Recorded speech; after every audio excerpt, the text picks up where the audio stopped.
Our live HOPA show continues, and we have made our way down to the water. We are joining Sean, who is the president and CEO of Ontario Shipyards. It's so cool. I'm getting to do so many really neat things today. I'm in a shipyard. I don't often get to come into a shipyard, so thank you so much for having us. Well, it's a pleasure to host you today, Emily. Thank you for coming down and taking an interest in what we do here. Well, it's a Canadian company. It's been operating for about 30 years. How long has the business been here at the Port of Hamilton? So just over 30 years, actually. I think Really? that Mr. Rick Heddle was one of the first tenants here in HOPA, or at least one that's still in operations today. And his partner, Blair McKeel, they're both entrepreneurs from just down the street in Winona, That's Ontario. cool. So yeah, it's a very cool Canadian entrepreneurial story. Now, it is one of the largest shipbuilding and repair companies on the Great Lakes. What makes you guys so unique? I just think it's the diversity that we have in terms of our assets. We have the Port Weller Dry Docks, which is in St. Catharines. It's one of the largest shipyard facilities in all of Canada. We have this beautiful facility here with 3 floating dry docks, and we've got great people. You know, in order to build ships and fix ships, you need good people, and some of the folks you see behind me here are representing that. Well, tell me about some of the projects that you guys are working on right now. I know you've got several happening. Tell me about this vessel. I'm very strict on calling it a vessel because it's not just a boat.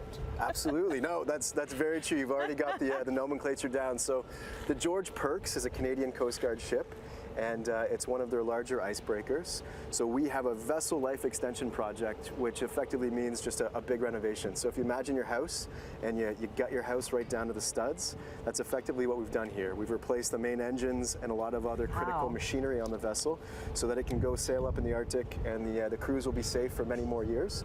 And we're actually doing a similar project on the Canadian Coast Guard ship Terry Fox in Port Weller. And it's an order of magnitude larger. So this project... Bigger than this? Bigger than this. Wow. This was the largest project in the history of the Canadian Coast Guard repair projects.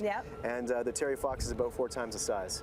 So it's pretty remarkable. Well, on that same note, are we seeing kind of a resurgence of shipbuilding in Ontario? You're absolutely seeing a resurgence, both in terms of shipbuilding, but in terms of ship repair. Okay. So at one time, Ontario was the epicenter of shipbuilding in Canada. Really? Which people don't think about because we're not on the ocean. No. But we're connected to the ocean through the St. Lawrence Seaway. Yeah. And it's ports like HOPA and sort of the business environment that HOPA has created, which has really brought us back to the forefront. So I want to thank everyone from HOPA and just say it's a great place to do business. Now tell me about some of the workers. I mean, it's very specialized skill that you have to work here. Absolutely. It's not for the faint of heart. Okay. And we have some specialist tradesmen and women that are doing things like blasting and painting. They're working on the electrical components of the ship.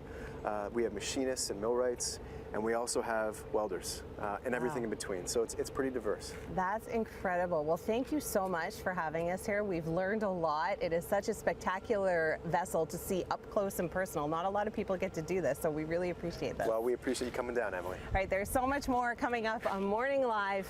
Stay with us.